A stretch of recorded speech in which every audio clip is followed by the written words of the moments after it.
Welcome to the Renovating Riches podcast. Entrepreneurs from Houston teaching you everything they know about entrepreneurship and real estate with the best guests in the real estate industry. Subscribe today on all major platforms and gear up for another episode of Renovating Riches.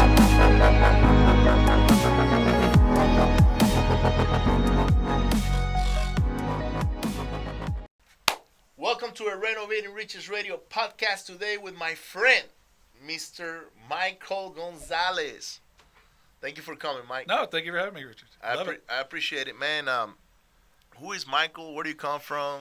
Bank account number, social security number, that kind of deal. Big secret. No, it's pretty simple, man. From Houston originally, guys. Okay. H-Town all the way. So all right. Definitely hometown boy. Been working in and out of real estate for the last 3 years. Can't complain too bad. Before that, it was the corporate world. So let's go back to where you were raised. Where were you raised at in Houston? Born southeast, grew up in southwest, A-Leaf. So, okay. Yeah. So we're not far from it. No. Did you go to that high school down by the West Park? Yeah. Okay. A-Leaf Hastings, yeah. All right. A-Leaf Hastings. Got out of there, ran wild for a little while, and then ended up at U of H. Went through some U of H classes and got out and went into law enforcement right after I got out of college. Law enforcement. Yeah. So what do you get a degree on? Criminal justice. Okay. And were you attracted to that or? Family was in it. Okay. My dad was a police officer at the time. So, all right. You grow up and you're like, oh, I'm never going to do that. And then here you are, find yourself graduating college and then figuring out where you need to be. And how was that journey? Like, okay, you graduated, went into law enforcement, and how many years were you in it? Total was about 5 years. 5 years. Yeah. So spent my time in it, in and out. During that time frame, I really got sucked into the private sector. So once I got into law enforcement, worked for the county, and did that for a little while, there was opportunities opened up in the private sector to take my knowledge and what I'd known. And I grew up in law enforcement, so it was a little easy to kind of know the talk and the walk. I grew up around it. Right. Family barbecues. It was a bunch of police officers. So that's right. So you grew up around police officers. Yes, sir. So were you Houston Police PD? My dad was. My dad retired HPD, and I worked with Harris County Constables for a little while. Okay. And then ended up out in Montgomery County to finish out my business. Finish out my career there. And then at the meantime, I ended up going to work in the private sector and doing private safety and security for many years. So you call the private sector like, I don't know, a corporation? Corporation. Got hired in, with a contract company and went to work a lot of different groups, but mainly worked for Brown & Root at the time. Okay. Brown & Root Halliburton did set up their security programs for the area. And then, bounced around a few other places. How did that look like? Were you like escorting people here or what kind of, like, how did that job look like? Like what was a daily routine for you? Well, I got a call one day from somebody I knew in the industry who said, "Hey, we have a position open. They're looking for someone to manage our security program here in Houston for Brown & Root, Halliburton, and KBR." And I was thinking, why do I want to leave law enforcement and go to work in security? Right. I'm the guy now. Yeah, you're a cop. Yeah, I'm doing my thing now. And then when the money kind of got yeah, when they show you the when money. they showed you the paycheck and the fact that I wouldn't be working, nights and extra right. jobs and stopping drunk people or whatnot, or Yeah, it got a little attractive. So, long story short is I ended up, dedicating myself full time into that arena. And it was interesting because it took me a lot further than what I thought. So, as I kind of bridge that gap from where I came from to where I'm at, my final career stop in the corporate world was I worked for a real estate brokerage company on the west side of Houston. As vice president of operations for all their security programs. Okay. And that was, we did major retail, hospitals, high-rise, mid-rises, residential. But the training in the background was all based around corporate real estate.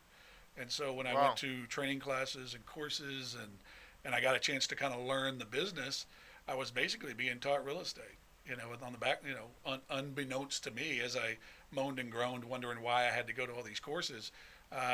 In reality, I was learning property management. I can already see you. Like, how old were you when you were doing that? 30s? Oh yeah, it's in my mid-30s. Yeah. Mid-30s, so why do I got to go to that stupid class on Saturday or whatever? Yeah, why am I going to customer service training? Why am I going to this? Why am I going to that? Why am I learning property management courses? I'm supposed to be managing their alarm systems and their security personnel and their access control systems. And that's crazy how the universe takes you through a path that Always. It was completely meant to be for you. I believe that. I'm sure about it. I have no doubts. Because you were in law enforcement. You started as a cop, right? And then, vaguely. And then, were you patrolling the streets or? Mm-hmm. Yeah. And then, and then you evolved from there to the private sector, where it's security and stuff like that. And then you end up being the VP of operations for a large real estate company, but they're forcing you to learn real estate. Correct. And you're like, man, why do I got to go through all these classes and all that? But what you didn't know is that you were actually being prepared for your next step. I was definitely being groomed in your for the life. next step, which is, and I guess it's immaturity. I mean, you don't think about that when you're in the corporate world. You go and you punch your ticket, you do your time, you're doing your job, you're overwhelmed as it is with what you've got going on, and at the end of the day, you're just kind of going through the motions. But when you start your next adventure. For us, for my family, you look back and you lean on those things that you got taught. Yeah. There's not, don't get me wrong. There's a class and there's an education for just about everything. But when you start looking at 10, 15, 20 years of experience in doing different things, it's amazing, the level of training that you actually do get from working at other areas, other industries. Okay. And when did your interest in real estate get sort of like, maybe this is something I want to do on my own? Well, when I got out of the corporate world, my wife and I had been laid off. Okay. At the same time, same month. Wow. We were standing around wondering, what are we going to do? We both had very good jobs at the time, big fat 401ks, Right. But you realize real quick what you don't have, Cell phones are gone, and back then pagers are gone, Right. You realize your company vehicle goes away. Right. Your expense credit card goes away. Yeah. All those things that you relied on, are suddenly gone. And you start realizing real quick that, even though you made decent money and you had all these things, you really didn't have a whole lot. And so my wife and I went into business for ourselves.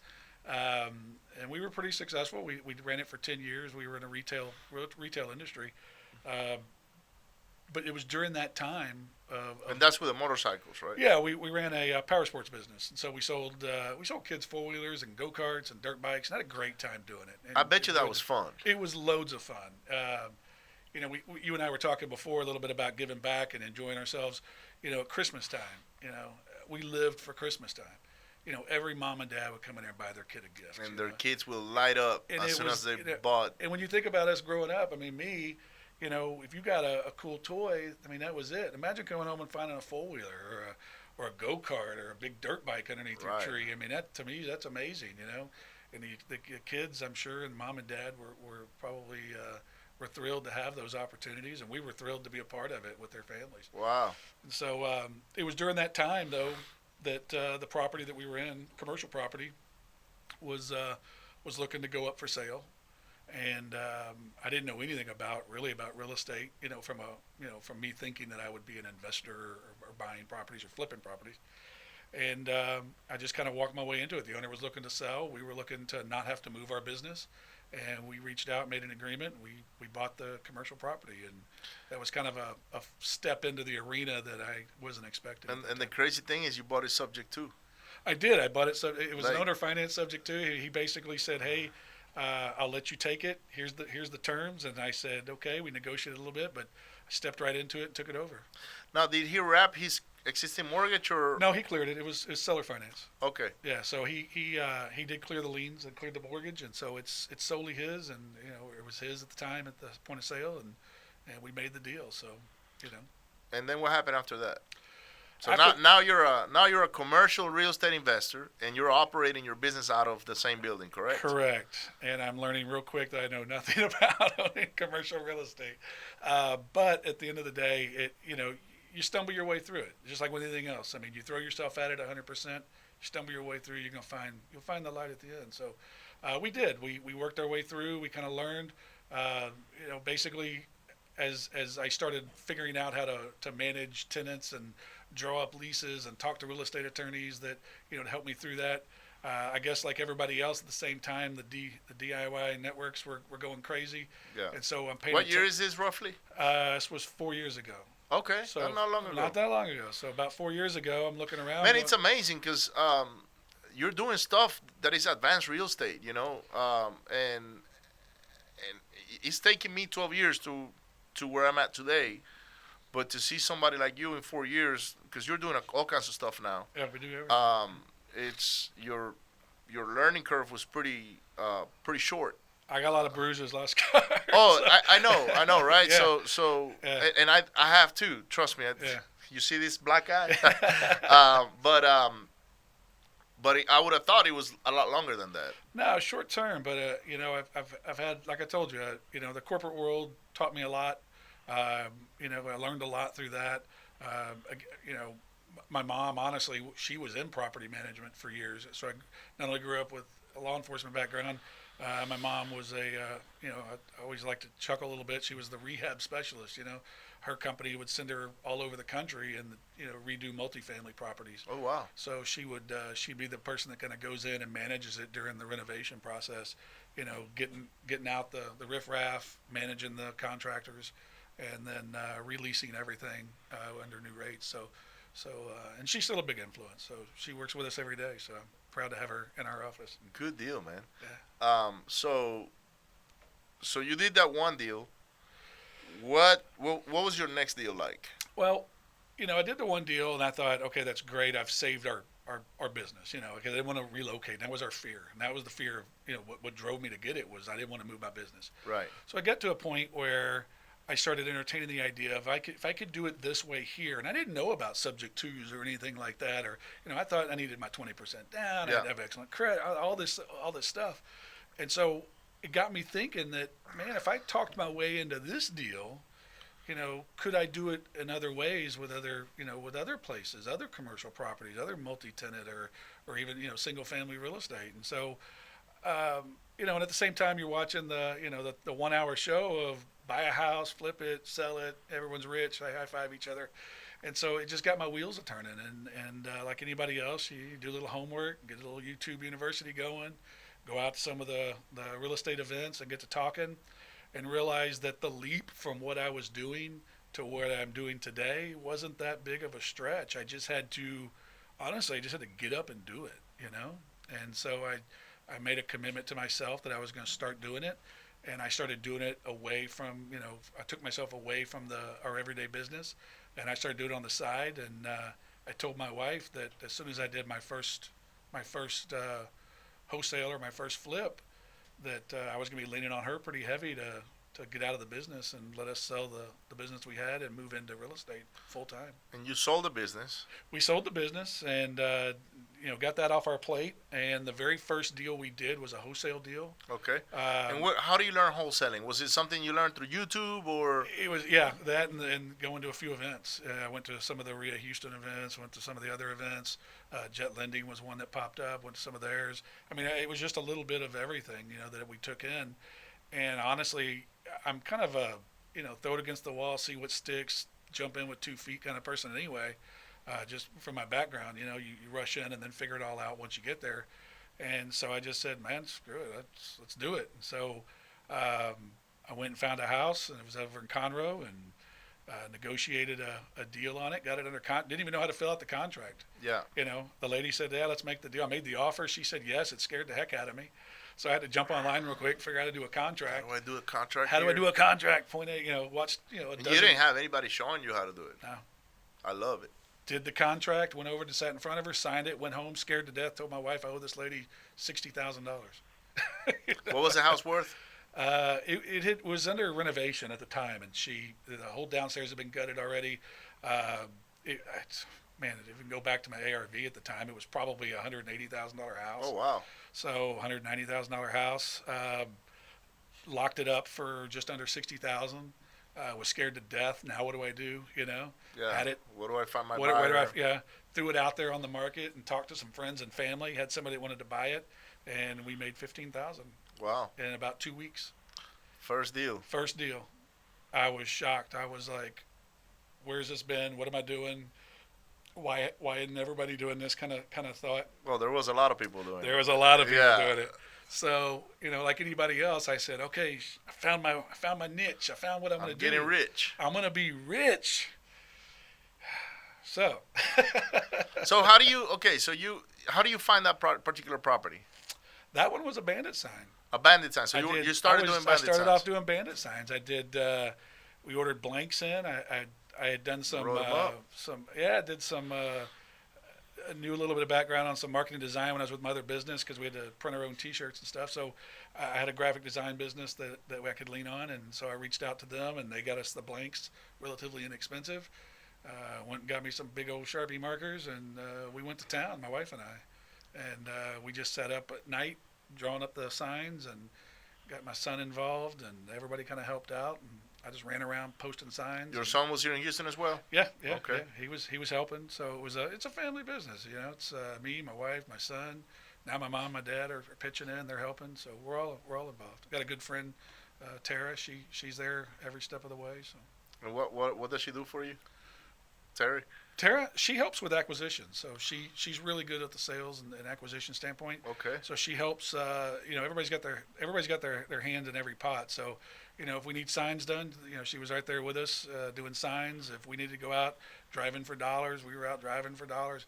I mean, all the checklist basics that real estate, wholesale, and investing 101. Yeah. We were marking off the list. If they said do it, we were doing it. We were driving, door hanging, putting Post-it notes on doors. We were, putting bandit signs out, and the phone was ringing. So we thought this is it. This is our calling. So good deal. So how many deals did you do at the beginning of bandit signs? When we were solely doing bandit signs and driving for dollars, I want to say we did.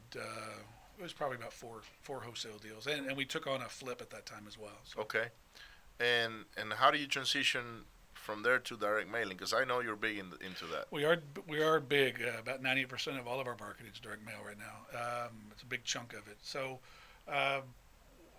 we progressed like anybody else. Direct mail costs some dollars to get going. Like with anything else, and so we saw it as reaching a broader audience. For our cost that goes into the marketing, it can reach a broader audience and reach an audience that we weren't necessarily getting a hold of at that moment anyway. Mm-hmm. Unless they were passing our signs up or we happened to knock on their door, and so we just transitioned straight into that. And we still do bandit signs. We still drive for dollars. Everywhere I go, I'm always looking. So I don't give up on anything that we've done. It got us there. In my business before and what I've done before, I've kind of learned the lesson that if you're looking to see what's got you to that level, don't stop doing it. I mean, why switch completely? I mean, well, we had to because we were doing mailers only.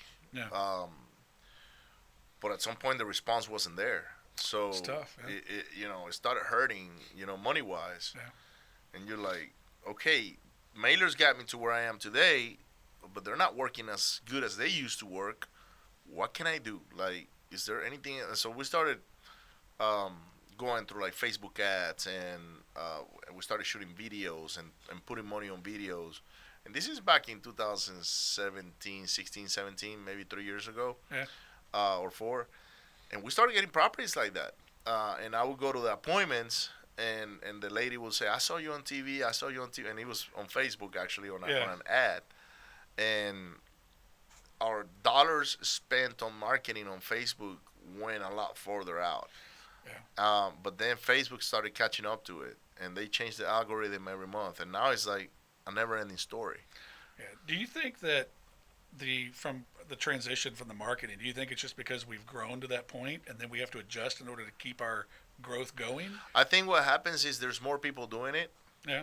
Also, the target that you're sending the letters or the postcards to, they get numb to it because now they get so many of them. Correct. Yeah. They don't even look at them anymore. Even if they're in distress, they just grab it and throw it on the trash. Correct. So that's why you gotta hit them through different avenues. Correct. So, in my opinion, you gotta do a little bit of everything now. You gotta do some Facebook. You gotta do some cold calling. You gotta do some text messages. You gotta do maybe some RVMs. So I don't discount the postcards or the letters because the one thing I like about mailers, and I don't think there's another avenue that replaces it, is that some people will grab the mailer and put it on their, Still get calls. nightstand and Yeah. say, I'm going to save this for a rainy day. Yep. And 3 years later, you get a phone call. Yep.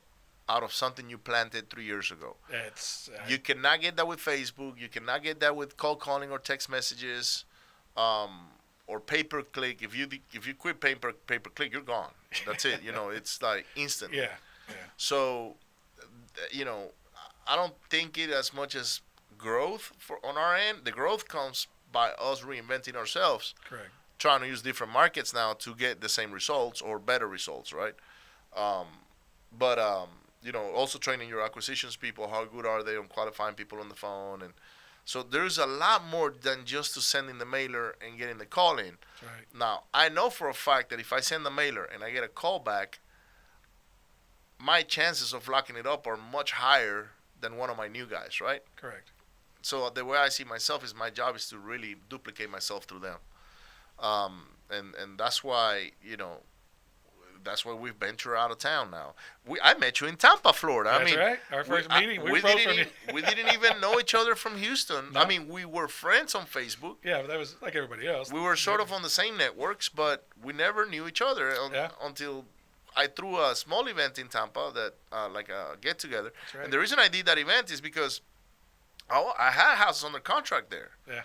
And I was like, okay, how can I dispose these houses quicker other than just posting them on Facebook or whatnot? And it was literally to put an event together, do the free beer like we do here in Houston. Correct. And people will show up. There's not, it's funny, I've been around to a few other places. Houston is pretty unique. I mean, they drive the social events What is around the here. competition is so tough? Heavy, but I just, no other area I don't think does it like we do here. No. It's very unique for Houston because when you venture off into other markets, and I'm not talking about just virtual wholesale in other places. I'm talking when you have boots on the ground in other markets and you have dollars invested, and it's not the same speed as it is here and the same intensity as it is here in Houston. I mean, it's almost like you're wondering what is going on, what's happening. But yeah, we crossed paths in Tampa. That was the first time we got together. That's right. That was probably a year ago, I would say. Yeah. About a year ago. And I remember that event. I had probably 30 or 40 people show up. Yeah, maybe good I event. can't. Good event. I don't remember it exactly, but there was a little crowd. And then after that one event, some of the people kept on asking me, "Hey, when are you going to do the next one?" But the thing is, I did not live in Tampa, so yeah, it's tough. it was tough because I have to now travel back and forth. I don't have sponsors there; it's all coming out of my pockets. And when you put it all together, it adds up. Plane tickets, Yes. staying there, food while you're there, because now my mother lived in Tampa at the time, so I could at least crash on her apartment. But now she moved, and I really have nothing in Tampa anymore other than houses under contract. And we're finding other ways to sell it to the end buyer without having to throw events together. It's tough out there. It's a tough market. I'm in Florida, as you know, and so it's a. So you go from. Let's go back a little bit. Sure. You go from bandit signs to mailers. Correct. You started buying mailers from another third party, I would say. No, everything was in house. So we do everything ourselves. What made you go say, I'm going to go buy all the equipment and set up my own mail house? Well, I'm a little bit more primitive than that. So when we first got started, it was, hey, do we have a printer that can print? Okay. And then how are we going to do this? First it was, you kind of experiment with the labels, and there was yellow letters that we could have reached out for and duplicated. But I just thought, I just need to get in front. And like you said, if you get the phone call, then I know we have a lot better chance of locking this thing down if I can just get that call coming in the door. So we started off getting our mailers out, and it worked. What did they look like? Were they yellow letters or? No, just basic. Straight up letters in a generic envelope. Nothing special. Now we've tried different things with different types of postcard style envelopes, different types of postcards, both self-done and then professionally done and submitted out. But at the end of the day, I mean, cost and the return is, I think it's a lot of our wording and, kind of what you get across. And we target distressed sellers.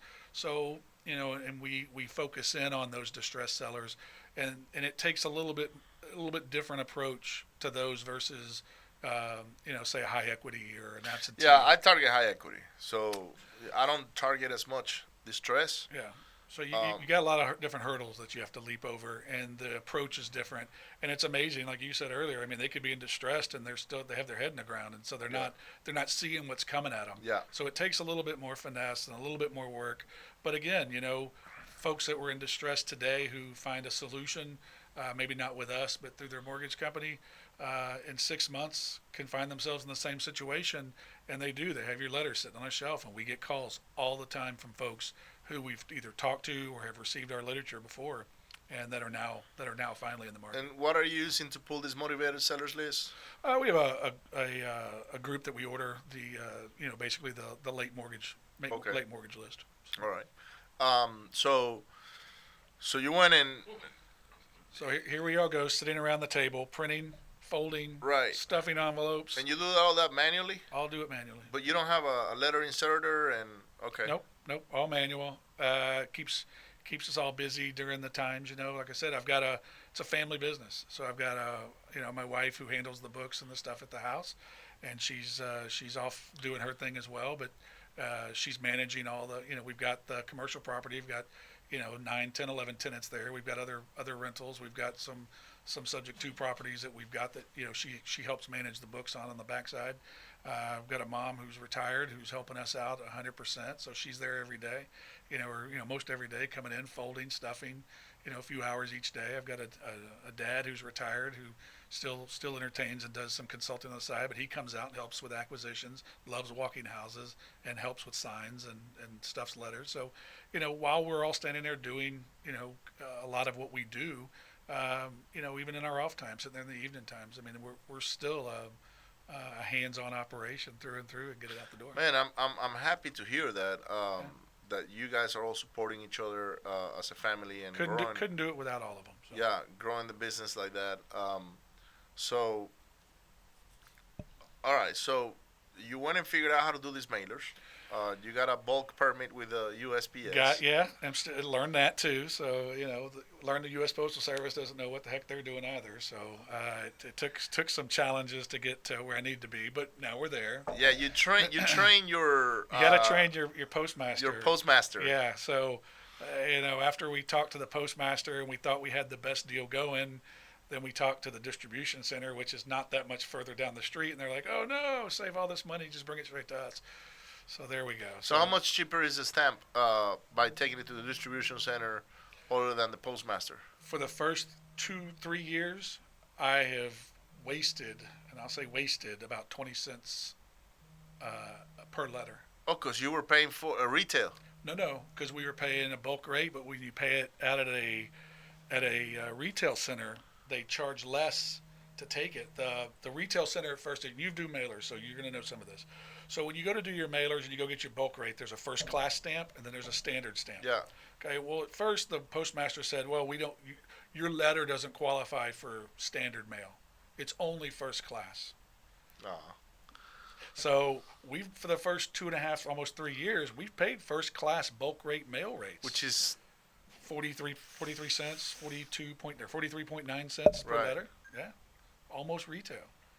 Okay, we have to bulk it, we have to strap it, we take it down and drop it off.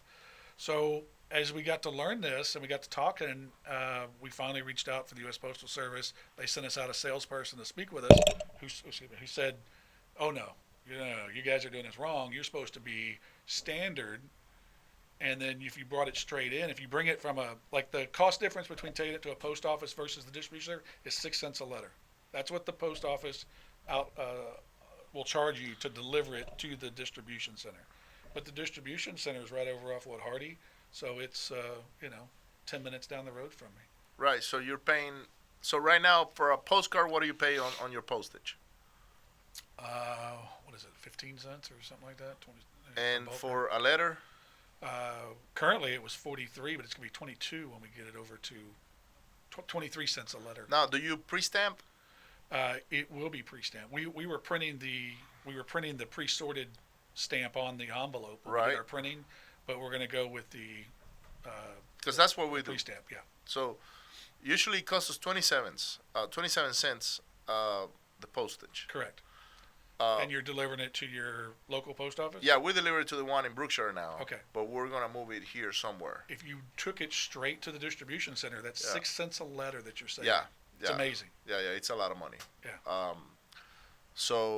But when we started, we were in Brookshire, so for us it was convenient, That's what we did. We started off, we're out there in the Kingwood Porter area. We go to the local post office, Good deal, man. So you got your own mailing house. You learn a ton on how not to waste your scars, your money, bruises. And all that. You drove your cost from 43 cents to 15 cents a postcard and roughly 21 cents a letter. Correct. We do postcards, but they're all first class, so we still pay 27 cents.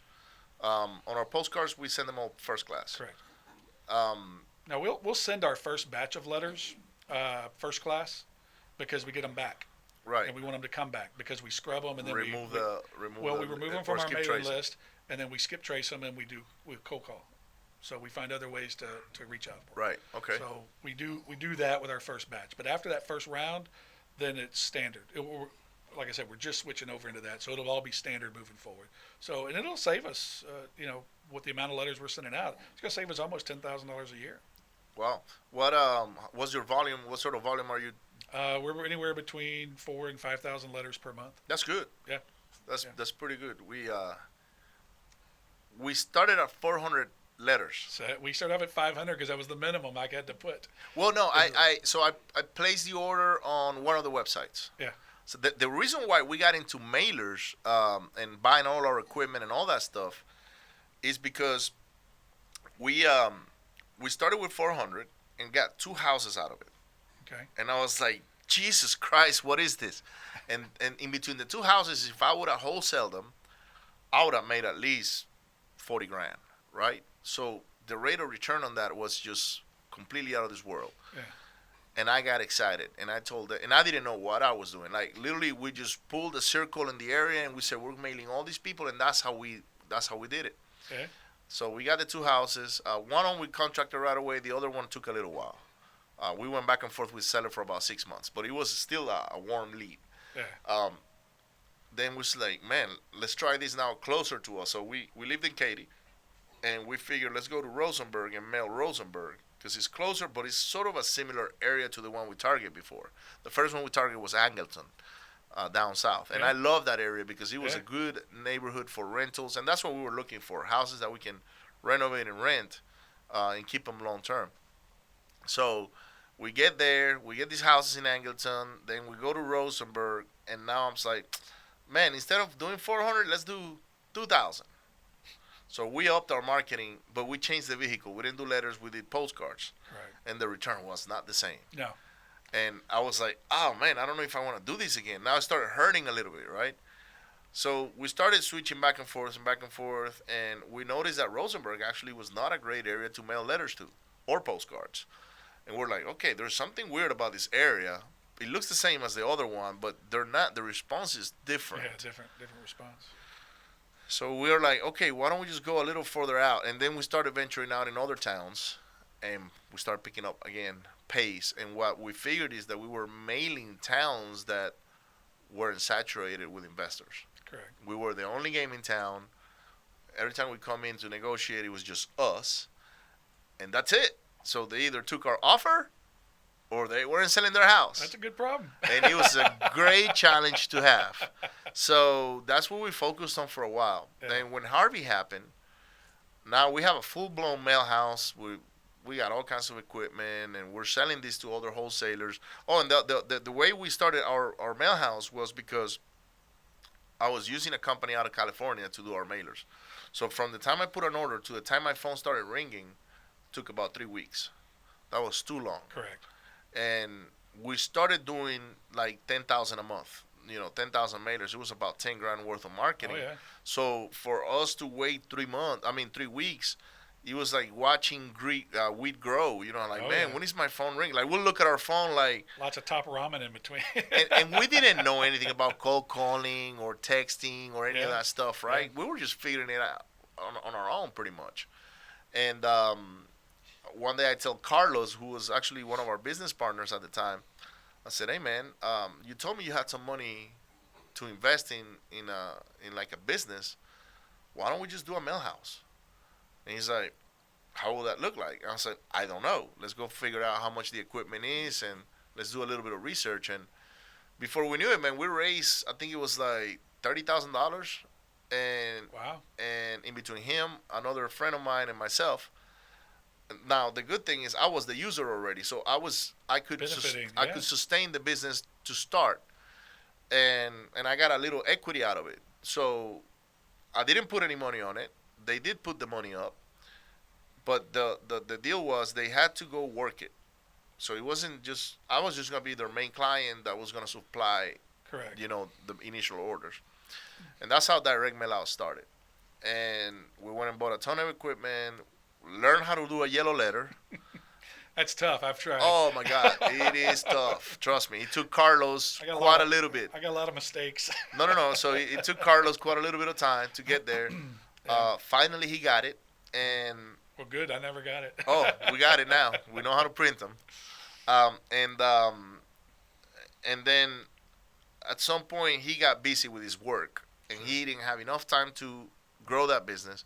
And my other friend was just a capital partner. He was like, "Hey man, I need my money. This business is not really going anywhere." He was trying to help grow it or whatever, but they weren't fully vested. Sure, They were sure. just more. Carlos was, but Carlos' businesses, like other jobs, started taking a little bit more time from him. And at the time, I was just mailing myself. We didn't have a ton of clients or anything like that. And I said, "Look, guys, let me pay you what you got into it, and I'll just keep the company and I'll use it for myself.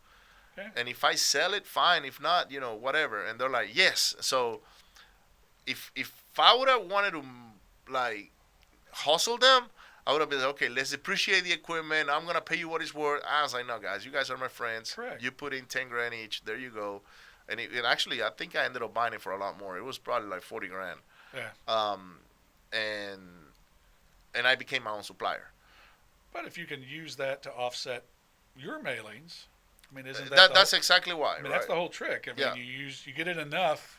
It may not be a huge revenue stream. Yeah, at the as time. a client, I was paying him, I believe, was like 70 cents or 80 cents a letter. Oh yeah. So yeah. I was paying retail. Oh yeah. And I was still one of the owners of the company, but I wanted to keep the business afloat, right? Then what I saw is, okay, these guys want out. They don't want to continue to work this business because they got busy with other stuff. Sure. This is an opportunity for me to take over the equipment, and now I pay just the material, the labor, and the real cost of producing, which is not cheap actually, Yeah. of producing a mailer. Correct. And this is probably a few months prior to Harvey. And we started getting more houses and more houses and more houses, and we were buying them all, like left and right. We have money, private money lined up, and then Harvey hits. And when Harvey hits, then he says, "Man, we gotta now send a ton of mailers because there's all these distressed homes." Yeah. And at the time, we went from mailing like 10 to 20,000, we tripled it. Yeah. We went to 60,000. Our cost was probably 40% of that 60,000, so we were probably in it for like 30 to 40 grand. But we didn't get the returns we wanted. Yeah. I think we run into the same thing. I mean, we ramp up.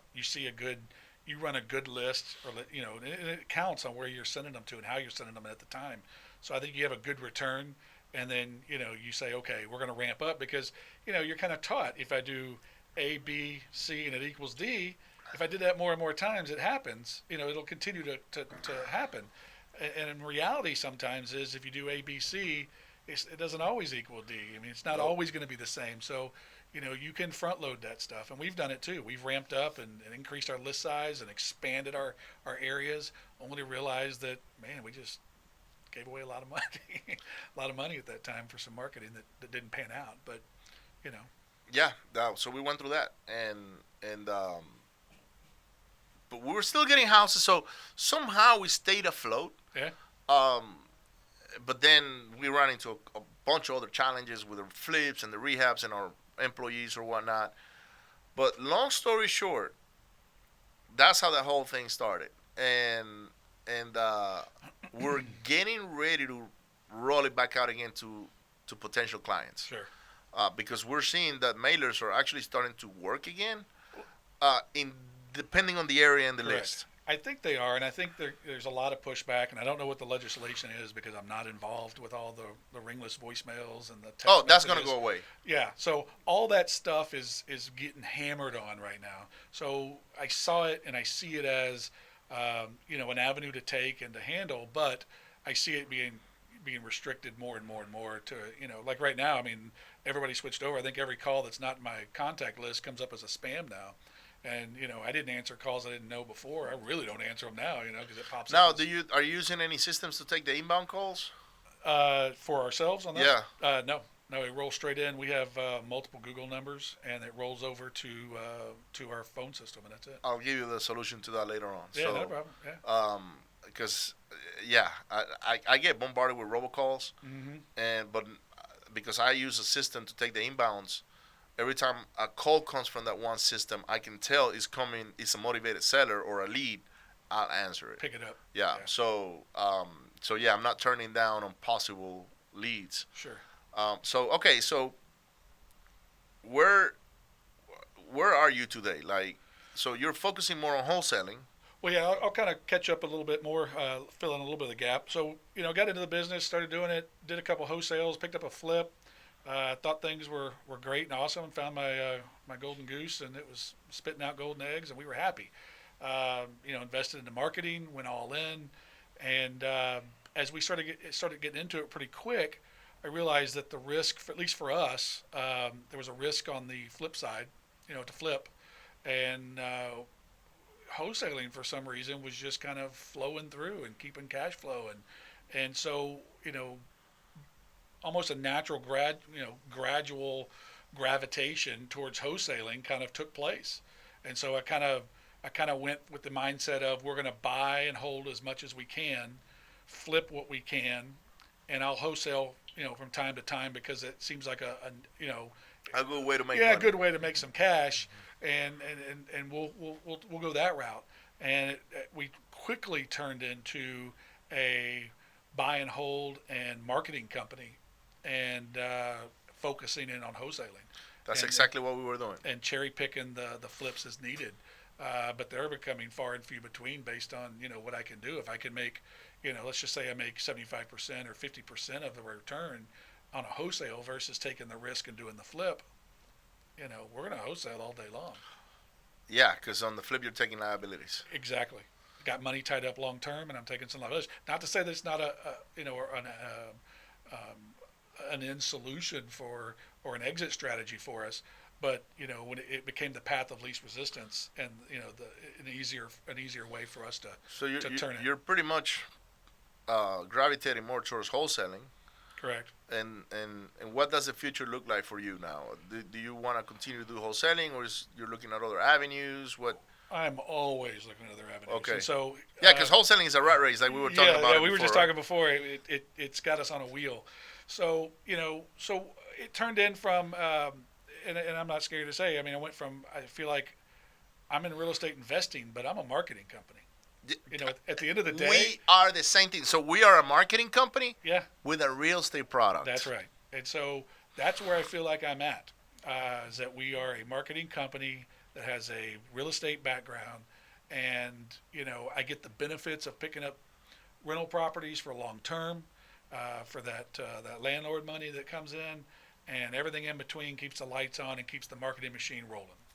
And so where I think where I think we're kind of gravitating towards now, and what I really want to push into in my mind and my heart, is going to be, like I told you, I've got a commercial property. I would love to do more commercial deals. I would love to start pushing more into multifamily. But I also don't want to go through those. I'm a lot more knowledgeable now, but I think the scars could be a lot deeper and a lot more bruising if I went into these other markets without some good partners out there, without some good mentorships, and without some other things to help guide me through those a little bit. I don't want to be, going through the same challenges. Yeah, you don't want to figure it out as you go anymore. Correct. Necessarily, like Correct. wholesaling or the other stuff that you've done. This time you want to, okay, let's leverage other people that got the knowledge. Correct. Yeah, and I think I told you before, as we were honest, I think where I think my personal weakness is understanding how to leverage, and how to get into that arena. As you can tell, I'm very hands-on. I'm not scared to. I'll fold letters all day long. No. I can see you're an action taker. Yeah, I mean, so you're gonna make it happen regardless. I'm gonna make it happen one way or the other. If someone can sit across me and say, "Oh, I could have done that and I would have made tenfold," well, man, kudos. But I don't know other way. I do it my way, and so I work hard to make it happen, and I'll continue that route. And I'll continue to chug along. So I love your attitude, man. I think you're gonna make it regardless of your whatever life throws at you, because you're just gonna go figure it out. If not, I'll be here working for Renovating Riches. We're taking applications, so I don't think that's really gonna be the case. But man, I love the way that you approach real estate investing. That's pretty much a similar path that we took. Very similar. Yeah. When we first started, we just wanted houses to buy and hold. Correct. That was it. And it turns out that I had two partners at the time that we were doing all these buy and holds with. Eventually, we went different ways. They kept all the houses that were rehab, and I took the houses that we were rehabbing. Gotcha. And then that's when I got caught up in the middle of Harvey. So they kind of like got the good end of the stick. It's okay, Yeah. I'm happy that they're doing well. They got jobs and they now got a bunch of houses and all that. But all the struggles that we went through after that storm are making us who we are today. Oh, definitely. I definitely think that, and you hear it a lot, and it's cliche about, you learn from your mistakes, you fall down, get back up, but it's the truth. I mean, and I think anybody who's in real estate, anybody who's an entrepreneur, anybody who's had their own business, I don't think I would have been ready to do what I do today if I didn't own my own business and I didn't have cash flow issues and personnel issues and tax issues and all the things that you face from running a business. And I don't think I could have done my business if I didn't know if I wasn't taught that on the corporate world. How to run my department, how to run a budget, how to do spreadsheets and P&Ls, and contracts. And so there's all those things that you kind of bring together to make you who you are. And, we're all out there doing the same thing, chipping away at the same stones. Good deal, man. I can't wait until I interview you again a few months or a year from now to see what. Well, hopefully we'll have a lot of big stories to tell by then. Yes. We're going to work on big things and see kind of like how your real estate investing, career goes to and what it progresses into. Because we're both overcoming a lot of challenges, and at the same time we're growing bigger to overcome these challenges, right? Okay. And I guess the message today for you guys listening and watching is, this is probably one of the interviews that I enjoy the most for the fact that you are telling it to the people how it is. Sure. You're not sugarcoating it. Hey, we'll go through struggles. You're gonna get cash flow crunches. People will steal money from you. I think that I think we hear a lot of that. I did when I first got in. I mean, you hear all the rah-rahs, you see all the checks on the social medias, you see everybody talking about how great it is, and I get it. From a marketing standpoint, you want to generate. Yeah, they're selling. You want to generate that excitement, but when you're new to this industry and you don't know anything about it, and even the short time I've been in it, and I have wholesalers that are approaching us to buy our deals or to tie into our marketing or to ask how we're doing, and you really get to hear how new and raw they are. They're you kind of get caught up in that excitement, and you don't hear all the here's my horror stories, or here's the times where I lost my tail on this deal, or here's the time that I got taken, or here's the time that somebody misled me. You don't hear a lot of those stories, and they're all out there, and we all have those experiences. Everybody has. Yeah. Some of us are willing to share them. Some of the ones they don't because they don't want to show I guess weakness yeah. or whatnot. That's actually the reason why I came up with my other podcast, The Truth Behind Success. Yeah. I couldn't, when I started, going through all these struggles, right? You got more month at the end of your money kind of thing. And I didn't really have anybody to reach out to. because usually it's people reaching out to me, and I'm like, who do I reach out to for guidance or so they can teach me how to get out of this bind or the problem or the challenge or whatever I'm facing at the time. I didn't have that, so I said, okay, I'm gonna start a program or a podcast where I can just literally vent, tell everybody what I'm going through, Sure. and how I'm overcoming the challenge, and I'm gonna relate it to a story, right? And so or something that's going on or something that happened in the past to me, Sure. and that has helped me a lot. Yeah, I think it does, and I think when you make the comment about who do you turn to, the people that you turn to that you've, and it's kind of a double-edged sword because you're marketing. Then do you want to open up and say, hey, I messed it up, or hey, Yeah. I did something wrong? Even though we've all been there, it's that unknown. It's that scary part that you don't want to vent. You don't want to open your heart and your mind up to people to say, hey, I didn't do this right, or I failed, and I did this route. But at the end of the day, like I said, I think we've all been there. We've all gone through these same struggles, and I'm glad you do your podcast to say that. So. Man, you know what? I appreciate you. The way I see it is,